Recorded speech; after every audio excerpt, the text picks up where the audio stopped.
1 month. That is how long children under the age of 5 have been able to get the COVID-19 vaccine.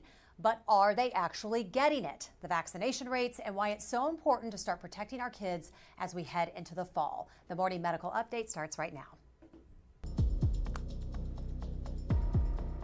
Good morning, everyone. It is Monday, July 18th. I'm Jessica Lovell, and we are live here inside the Dolph C. Simons Jr. Family Broadcast Studio. Thank you so much for joining us here this morning on Facebook, YouTube, and Twitter. Well, it is something parents have been waiting for months. Children under 5 finally able to get their COVID-19 vaccines. We're going to check in with 2 kids back for their boosters just in time for school, and 1 getting vaccinated for the very first time this morning.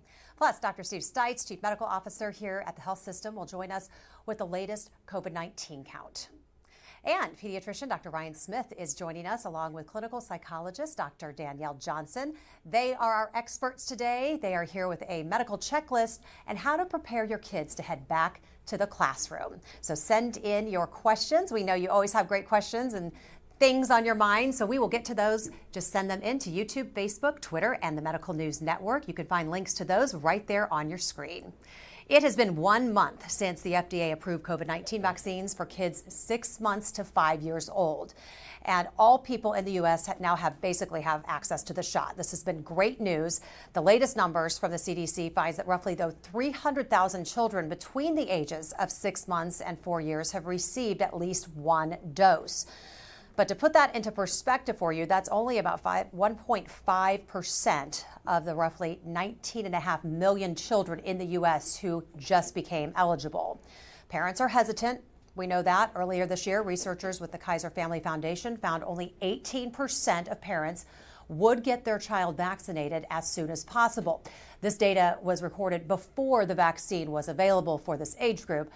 40% of parents said that they would wait and see before the vaccination of their child, while 27% said they would definitely not vaccinate their child against COVID-19. We turn now to pediatrician Dr. Ryan Smith and clinical psychologist Dr. Danielle Johnson. And we're joined behind you, Dr. Johnson, are your little cherubs sitting so sweetly behind us, waiting to get their shot. They are so excited this morning. We've got Isabella, who's 9, Ian is 7, and right there in the middle, little Sophia, she is 5. She's going to get her first shot today. Her 2 older siblings will be getting their booster, so we're really proud of them, and they're going to do really great. We know it. They're going to be super brave. So, Dr. Johnson, so just talk to me a little bit about the process of you deciding when and how to get your kids vaccinated. Well, immediately, once it was announced that my kids could get vaccinated, we got them vaccinated pretty immediately. We know that kids tend to do much better with COVID, but don't want to take a chance on my kids being really sick from COVID or spreading it to other people that we care about. So when it was released, we got them their vaccinations back in the fall, and now they're here for a booster. You must have been talking to them about it quite a bit, saying when this happens, it's going to happen. Yes. How do they take that news? They understood. Were they super excited? No, they weren't that excited, but they understood the risks of having COVID, and so we wanted to make sure that we got them as safe as possible. They have all their other vaccines. They wear seat belts when they're in the car. They wear a helmet on their bicycle. So we do things to keep them safe, and this is another measure to keep them safe. And to be clear, they did well after they getting did the shot? well. No weird reactions? No weird reactions. And I typically, if it wasn't so early, I usually bring donuts when they get their vaccinations. And so I owe them a treat tonight because I typically bring donuts with me to the vaccination spot. They get their vaccines, and then they get a donut. So I owe you guys donuts.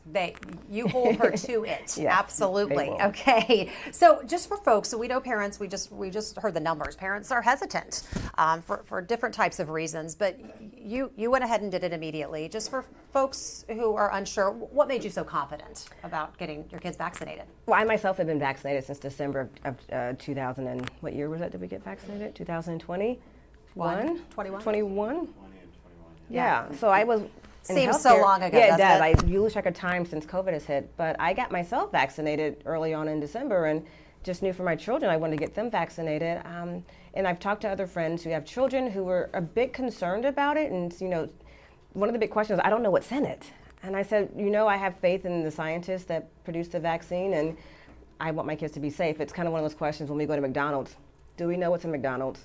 We do. Not wholly. So this is a known measure to keep our kids safe. And again, I want to do whatever it takes to keep my kids safe. And I ask you that question because I think it's always comforting to hear from another parent if you're sitting at home and questioning whether, as we start getting closer to school and taking your kids back for their back to school vaccines, if this is something that you're ready to do. So thank you for that encouragement. Dr. Smith, let's just talk a little bit. We know, we hear about it. A lot of comments come in from our viewers about, we know that adults have been the hardest hit during this pandemic, but compare that to kids. Tell us what we saw throughout the pandemic and why opening it up now to this group is going to make a big difference. Yeah, and I think it's important to realize that with Omicron, we've been starting to see more severe disease within children. And I will say just within the last few weeks, the ICUs at Children's Mercy have been nearly full of patients, and a large number of those patients were receiving ICU care for COVID-19 disease. So it is very apt that we now have the vaccine opportunities for younger children, especially as we've seen some number of more ill children as Omicron and other variants have come around. Where do you think that misconception happened, that children just don't get that sick from it? Yeah, I think it's a matter of relativity and how relativity and risk is kind of interpreted in the broader population. Because again, this is not just like the flu. This is not just like other cold viruses. It is a very serious virus for children or adults, and has been throughout the entirety of the pandemic. But because it's been less, there's been fewer complications in adults, at least historically.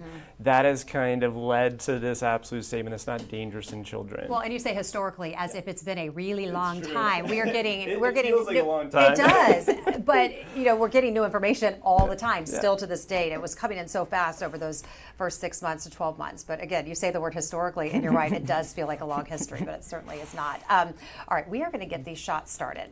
Just giving you guys get loosened up over there and get ready for us, okay? We know, again, you're going to be brave. You guys are going to have to sit there for about 15 minutes afterwards. I want to bring in our 2 pediatric nurses today. Addison Berry, she's going to get those shots started for us. So let's, and Bailey Thomas is there standing by to help as well. So ladies, I'm going to let you do your work.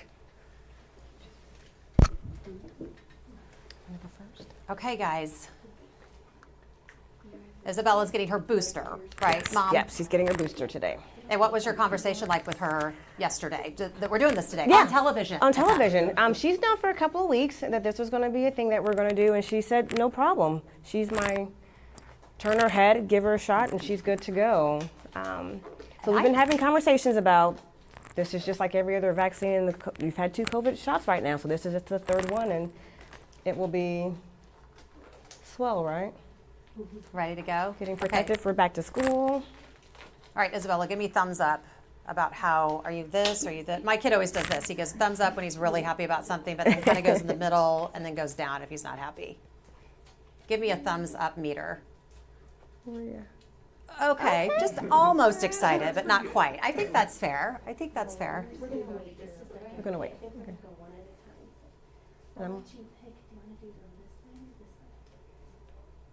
You have to pick one or that.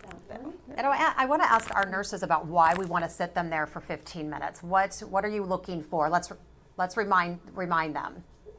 Just like general first side effects. So just kind of, I've seen like feeling under the weather. Sometimes it's a lot of the anxiety leading up to the vaccine that kind of causes the first initial side effects. So mainly, I'll just recommend let's take some deep breaths. We can give you water and relax. But sometimes people can feel nauseous since we have medications for that if so. But just to kind of make sure everything's feeling okay. And Dr. Smith, so just tell us, when kiddos come in, what are you looking for? What might be a sign that this is why this 15-minute window really matters? Yeah, so we're looking for severe allergic reactions, which are extremely rare, but especially with the relative newness of the COVID vaccine, exercising an abundance of caution makes a lot of sense. So, is it because it's new that the 15 minutes is there, or we don't do that with flu shots. Yeah. So. Well, we do it with certain high-risk patients that have a history of allergy. We will wait 15 or 30 minutes after the administration of vaccines. I think we are more universally recommending it because it is a relatively new vaccine, and we are collecting broad data on the risk of severe allergic reactions. But at least the data that I've reviewed up until now is that just like they are for other vaccines, severe allergic reactions for against the COVID vaccine are extremely rare. And so when we do see severe allergic reactions, we see swelling, we can see trouble breathing, we see tightness in the throat, those types of things. But nothing that parents should be alarmed by. That shouldn't keep them from coming to get the shot, correct? Absolutely not. You're talking about 1 in tens, if not hundreds of thousands of doses for the risk of these severe allergic reactions. And again, in a controlled medical environment, when you do have a severe allergic reaction, there is the ability to address it appropriately. So as parents are making their decisions about getting vaccines and getting their shots, and they're going to be talking to their pediatricians, just anything that they should be asking. Again, and I want you to try to reach those people who've been hesitant, not about all shots, but this particular shot. Is there anything that you can help put their fears at ease? Yeah, I'd say actually the fact that it took significantly longer for the 6-month to 5-year vaccine to become available in the other age groups is kind of a sign that it's working. The vaccine developers very specifically used the lowest amount of the vaccine in their initial trials, and what they found is that it wasn't enough to stimulate the immune system against a response. And what I have seen, at least anecdotally, and I think I've read a similar reports, is that our side effects in children are significantly lower than what we see in these adults receiving the vaccines. I think a big part of that is the vaccine developers being very cautious with the dose they provide to kids. Because again, when we're talking about young people, providing those vaccine components, we need to be very, very cautious to the safety and efficacy of the vaccines. And I think that everything that the vaccine developers have done, it tells me that it's safe and it's effective. Dr. Johnson, how are we doing over there? Do we need to take a little moment? We're having a moment. That's okay. We're having a moment. It's So okay. great. That's okay. You just take your time, okay? It's a big day. Ready? You're doing the right thing, and this is a really big day. So if you need to take a few moments, that's okay. We can just wait a bit. Isabella, how'd you do? You're good. You feel good so far? You're a few minutes in. You're good? Okay, we're going to keep checking back in. Dr. Johnson, I'll get back with you here in just a few moments, see how the kiddos are doing. But I do want to get to a community question that we have. Julie says that she's been anxiously waiting to get her 3-year-old vaccinated and expected it to happen soon after the FDA approved shots for 5 to 11 back in November. This is an age group that seemed to take a little bit longer. Can you explain that? Yeah, and that's where I go back to what I was kind of commenting on before, which is that there was some early trials with a lower dose of the vaccine presented to children, and what they found is that it just wasn't effective enough. And so again, when we are providing vaccines to our youngest patients, making sure that we provide the lowest dose possible, a safe dose, but then also one that's effective. I'm going to stop you right there. You guys okay? Yeah. It's okay. You don't have to, no pressure from us, guys. It's okay.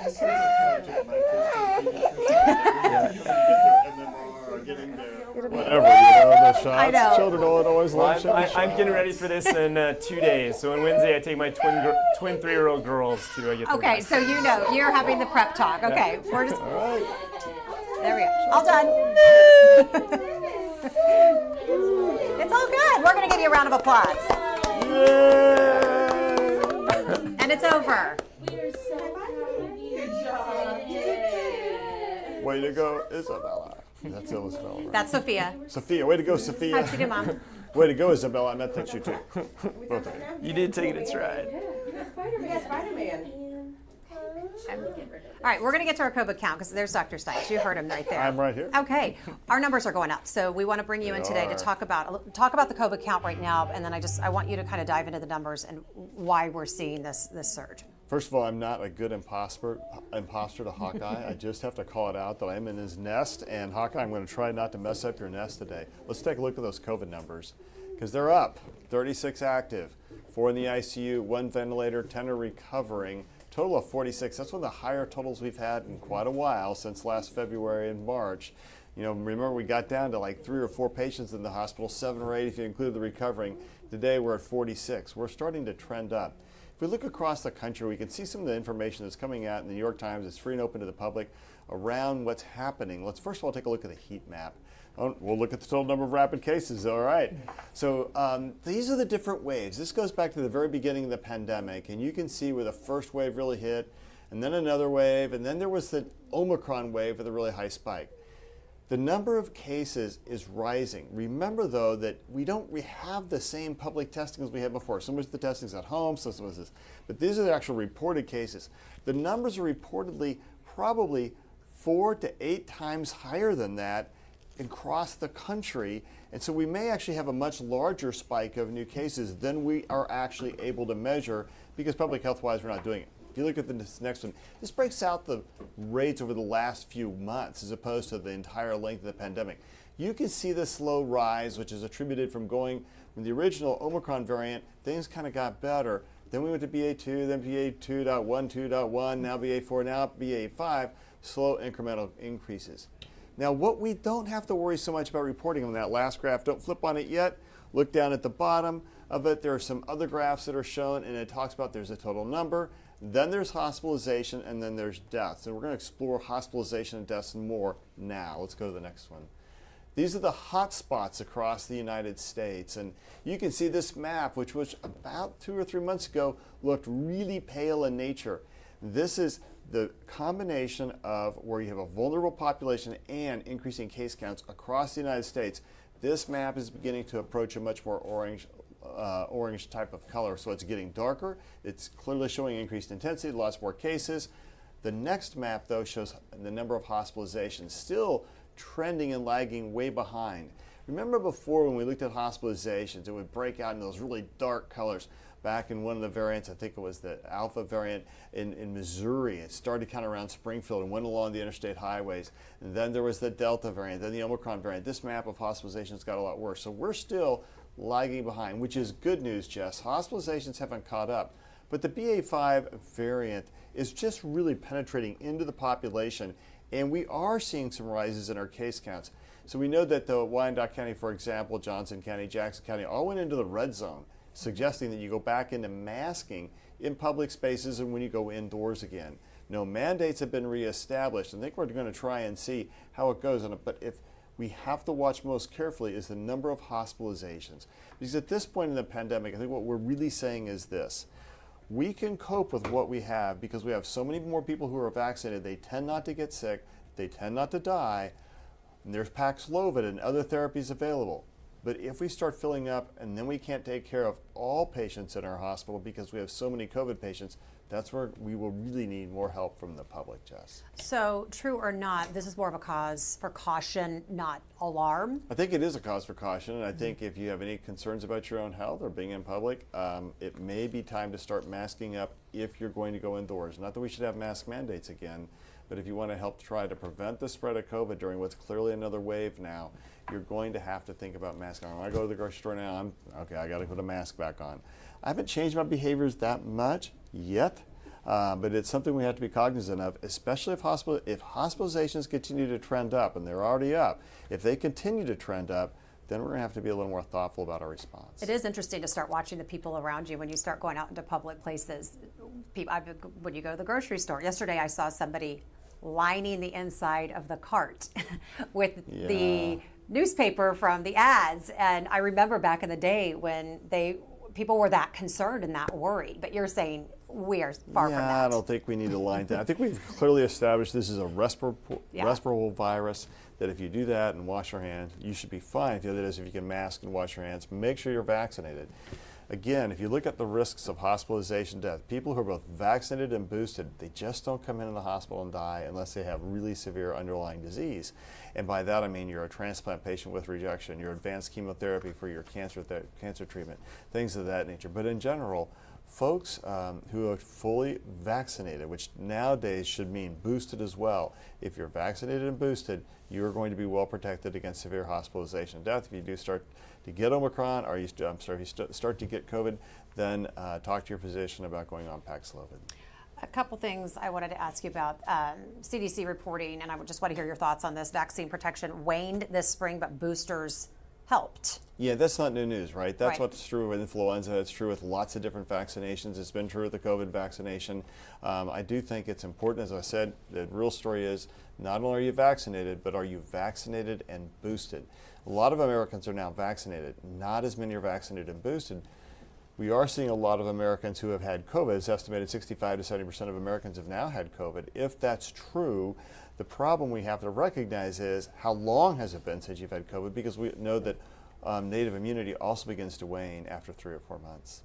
All right, I'll check back with you. I know we've only have you for a few more moments, so stick around and we'll get some final thoughts from you here in just a moment. But I do want to get back with our guests because we are talking about vaccines for all. I mean, now that kids under 5 are able to get vaccinated, and do you anticipate a busy clinic the next month or so? Yeah, I think we've had a steady number of children and families that have come in and get vaccinated. I think you've had the early adopters that when the announcement came that vaccines are available in children 6 months to 5 years, we had a lot of people schedule.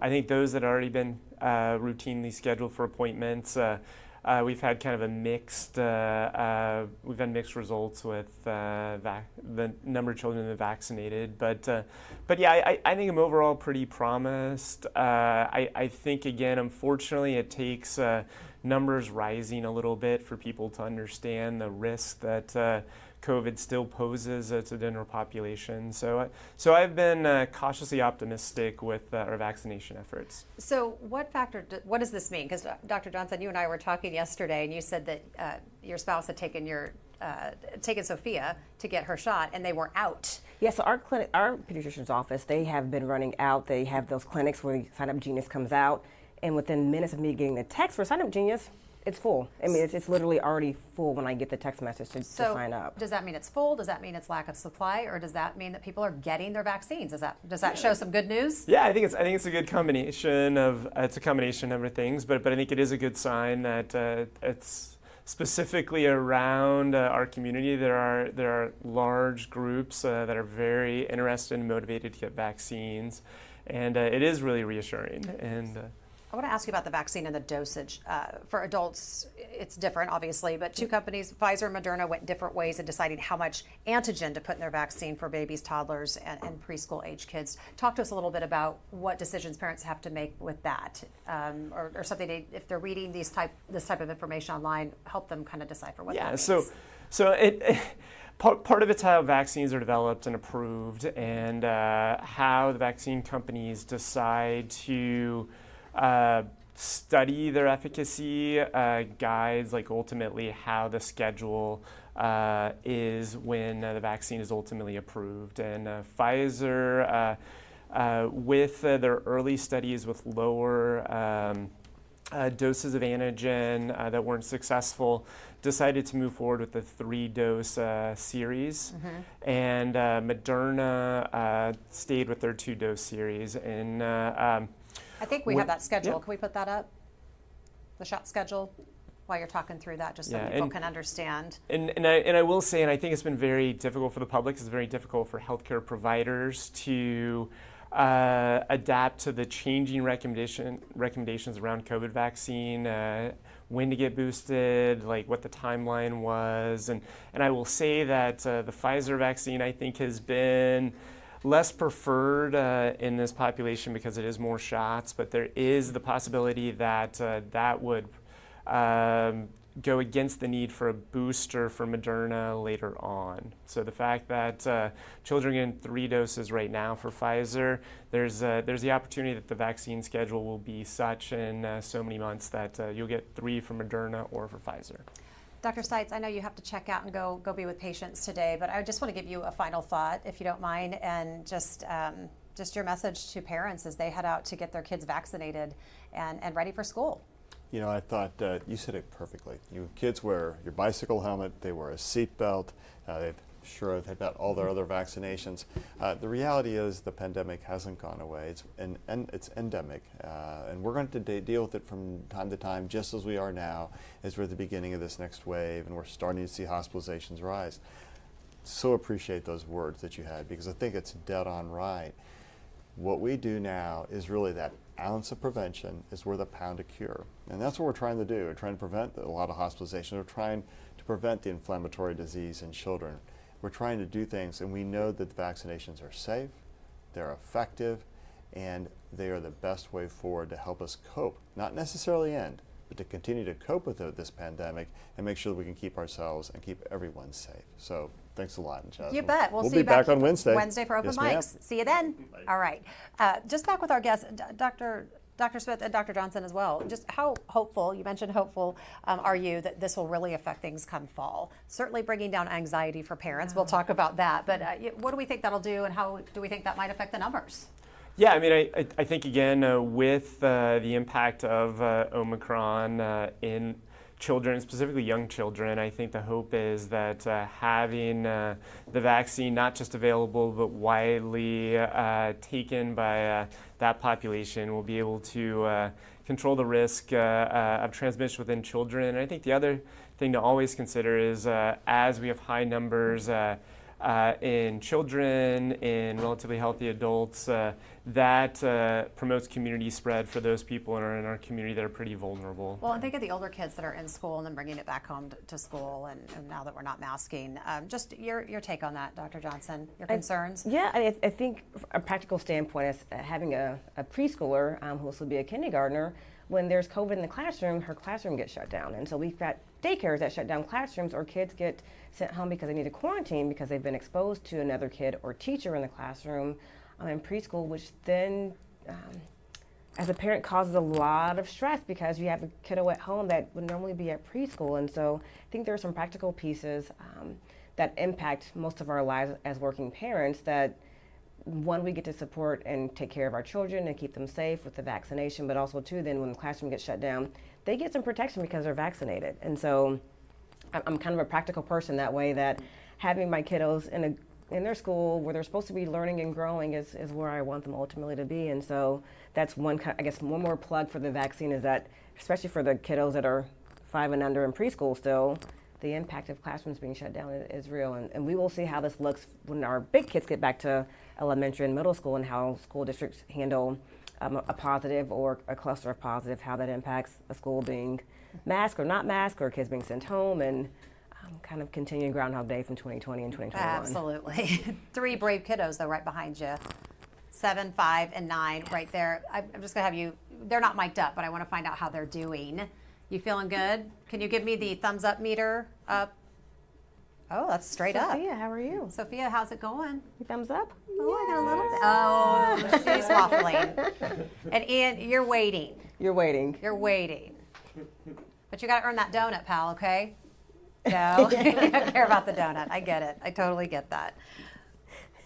Okay, so I want to talk about some other vaccines that parents need to be keeping in mind, and then I want to talk with you, Dr. Johnson, about just how we can get kids mentally ready to get back to the classrooms. But what kind of checklist? Let's run it through. What do parents need to make sure they're doing as they get kids ready for school?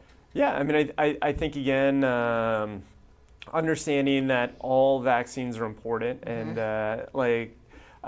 we, at least within our clinics, are very busy with pre-matriculation or pre-enrollment physicals, as well as sports physicals. And so for younger children who are entering school, making sure they're up to date on their MMR and varicella, their Tdaps, and other childhood immunizations for our adolescents that are getting ready for their fall sports seasons, making sure that they are up to date on their meningitis vaccines, their HPV, and of course their COVID. All right, we've got some great questions coming in, but I do want to ask you, Dr. Johnson, is it too soon to start planning, getting your kids ready when it comes to better diets and better sleep and just getting them just kind of mentally set? Are we too soon, or is it never too soon? It is never too soon. I think June was too soon, but we're now at the end of July, and I know for the Kansas side, we've got school districts starting back August 11th, I think August 14th, August 16th, and so we've got less than a month for some schools that will be back in session. So now is a good time to slowly start moving that bedtime from, 10:30, 11 p.m. or whatever it may be. Each week moving it up earlier, 10, 15 minutes. So when August 11th, 15th hits, your kids are adjusted to going to bed much earlier. Time to start talking about back to school, getting supplies ready, just to have everything ready. I think going shopping helps kids understand this is real. School is coming back. It is Yes. happening. So getting them involved in the process, getting them involved in what they're looking forward to this school year. What are some things they want to learn and accomplish and grow? There's still time for some summer vacations or summer getaways. So maybe make some plans to take the weekend and go to Omaha or go somewhere somewhat local, or just stay local and explore Kansas City more. So having a mixture of some fun things, but also for some kids, the grim reality. School is starting back in a matter of weeks. But my kids are excited, right, for school? Oh yeah, school over shots. They'll take it anytime. Because we were talking, and you're going to be coming back here in a few weeks to talk about anxiety as kids head back to school. We know we ended last school year just in an unfathomable state for our entire country. So it'll be nice to have you with some tips on how we can do that. But so thank you for doing that. Do we have any reporter questions on the line? I am going to just jump in with some community ones. If kids get vaccinated for the first dose of older vaccines, is it safe to get the second dose of the new vaccine in the end of the year? Is it safe to mix, I guess is what this viewer is asking, safe to mix vaccines for kids? I understand that it is. Okay. If I understand it correct, with the Pfizer vaccine, it is a 3-dose schedule regardless of which vaccines you receive. I think in general, as I had mentioned, these vaccine recommendations, the schedules, the combination of vaccines is changing pretty rapidly. So consulting your healthcare provider for the most up-to-date recommendations is really important.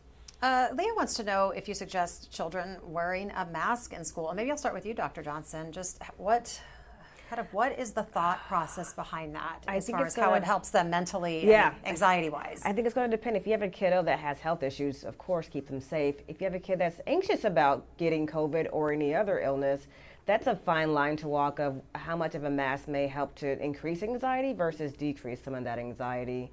If you have a household in which there's some compromised people, I think that, yes, by all means, keep a mask on. I think keeping the mask on during the school year may actually help your child mitigate if there is positive in the classroom with not getting sent home because they were actually protected from it. So I know for my youngest kiddo, if she wears a mask in her classroom and there's a positive, she's got a PPE on, so she won't get sent home with wearing a mask. So there's a couple of options to weigh on whether the motivations for why to mask or not to mask for your family. And there's other illnesses that are out there, of course, but I think wearing a mask gives kids a sense of control too, that they have control over their own health and the germs they spread or take in. Brian wants to know, how long after a 12 to 16-year-old takes a COVID booster should they wait before getting their scheduled school vaccines, Dr. Smith? There shouldn't be any need to space out the vaccines because, again, they act presenting different antigens, and there's a shared system to build an immune response. You should be able to get them together or with any spacing. Just a couple other questions. Melissa's asking, what about being 7 months from a booster, 7 months out? I don't know, she's asking, are you still protected? And maybe are boosters necessary for all? What is a booster recommendation for all? Let's just go there. Yeah, I think it's great. And again, like, it is changing so rapidly. And I would not be surprised in talking to some of the people that are on the American Committee for Immunization Practices, ACIP, and work for the CDC. There is the suggestion that in not too long there'll be the recommendation for seasonal COVID vaccines, and that could even come with the flu vaccine in September and October.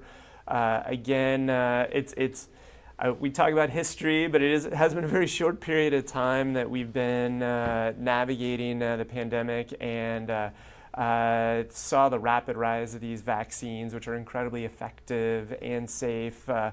But I think right now, follow the booster recommendations and realize that there'll probably be distinct recommendations coming in the next few months. Connie wants to know, what is your guidance if you are immunocompromised and have been fully vaccinated and boosted, but your last booster was back in January. So at 7 months post last booster, she's very concerned about her immunity. When will another booster be available for people who are immunocompromised? Yeah, and I can't say for certain, and I know that we can say for certain, and a lot of it has to do with these conversations in the advisory level for these committees. But I will say, in general, when we think about that time out, it's not absolute. So I mean, like the committee on immunization practices has been very careful to try to maximize immunity at all of it ability.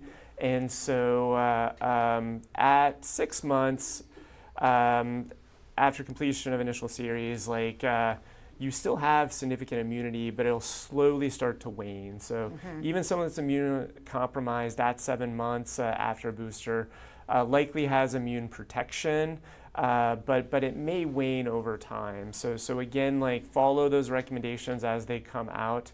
And I suspect that really within the next month or two, there'll be some greater guidance on possible seasonal COVID vaccines or further details on second and third boosters. Carrie has a question. I'm not against getting my kids vaccinated, but I am also unaware of significant side effects from kids getting COVID. Could you go into some of the pros and cons and risk reward of getting kids vaccinated versus the risk of them possibly getting COVID? Yeah, and I think that's important, and I appreciated that Dr. Stites talked about the multi-system inflammatory disease that we see with COVID. It's been something that we've only seen in young people and has been very serious and led to a number of hospitalizations and serious health complications. I know there's been concern in the communities, concern among some of my patients about myocarditis or inflammation of the heart. And what the studies have shown is that the risk of myocarditis or inflammation of the heart from COVID disease is about 100 times what it is from the vaccine. We still see a number of sick children that end up in the hospitalizations, on ventilators, needing different types of respiratory support. So again, like the risk of COVID is there. It is significant, and it isn't anything to ignore. But I think again, there is concern out there amongst parents, amongst young people about getting the vaccine. And so I think I just encourage everyone at the very least to have a conversation with their family doctor, with their pediatrician, because this is a tough decision. We understand how challenging it is to navigate all the information that we have. Well, and I've always said I still have friends who have not, maybe just a few, but haven't vaccinated their children yet. And like I've always said, they love their kids just the same way I do. They just came, they're concerned about their kids in a different way. So I want you to take off your doctor hat, Dr. Johnson, and put your mom hat on, and just maybe talk to folks out there again on the fence about that being a true concern. Yeah. The risk reward. Yeah. What questions did you ask yourself? And I think that we have to take a step back and kind of breathe. And I know people get really heated about this, and at the underlying kind of the foundation of this is our kids' safety. And so when we broach it that way, we can kind of maybe sit back and relax a little bit and think about what can I do to keep them safe. I think, as Dr. Smith said, looking at CDC's information, looking at kind of vetted scientific information. I know a lot of people use social media to kind of get information, but I would rather you go and look at vetted scientific material to make that decision versus something that someone put on the internet, which could be right or could be wrong, but I'd rather it be peer reviewed and maybe double-blind studies been done on to make sure the information is correct. So looking at trusted information from trusted resources to help make decisions, talking to your family practice physician, talking to your pediatrician, talking to important people around you to kind of weigh out the pros and cons and the risk rewards of getting the vaccine. But making a really thoughtful decision about it based on all the evidence that you can find that's, again, vetted in science. And then talking to your kids. It's amazing. Our kids have a lot of thoughts and ideas about the world, some of which is great, some of which we can't go on. But talking to your kids and getting their sense, I think for these middle school kids, high school kids, they have an opinion about it. And they want to voice that opinion and maybe have some say-so in their healthcare. And so having a discussion on what they think. If you're not on the fence, but your kid was on the fence, I can relate to that. Having a discussion about what the vaccine is, and for many kids, it's not the vaccine, it's getting a shot. It could be saline in the vial, it wouldn't matter, it's actually getting a shot. And so doing things to help calm anxieties around actually getting the shot. So, have a seat, guys. Making sure that you've got a conversation going, that maybe there is a reward to getting the shot, that there are donuts or a small $2 thing that they can have because they were brave. And it takes bravery to get a shot. I know many adults that don't get a shot very well. And so having something there to help motivate them and let them know it is okay. Just lastly, though, I love you talking about the parents, because the last thing we want is there's no wrong question, and we don't want parents to fear not asking questions or feel ashamed that they haven't gotten their kids. If it's taken them a year to get here, we welcome them, correct? Yeah. Always. How are your kiddos doing? They are doing great. The girls have rocked out this vaccine. My he's working at it. We're going to get him there because he's got to get protected too. School starts, and again, my goal is to have him boosted and safe, so if there is positivity in their room, they've got a layer of protection from getting sick. All right, it's well past their 15 minutes, so you feel confident, pediatric nurses waiting in the wings, that they're good to go. Okay, hang tight there, kiddos, just a few more minutes. Your donut is getting closer by the minute. Let's get some final thoughts. Dr. Smith, I'll start with you. Yeah, I think, again, I encourage everyone to get vaccinated against COVID.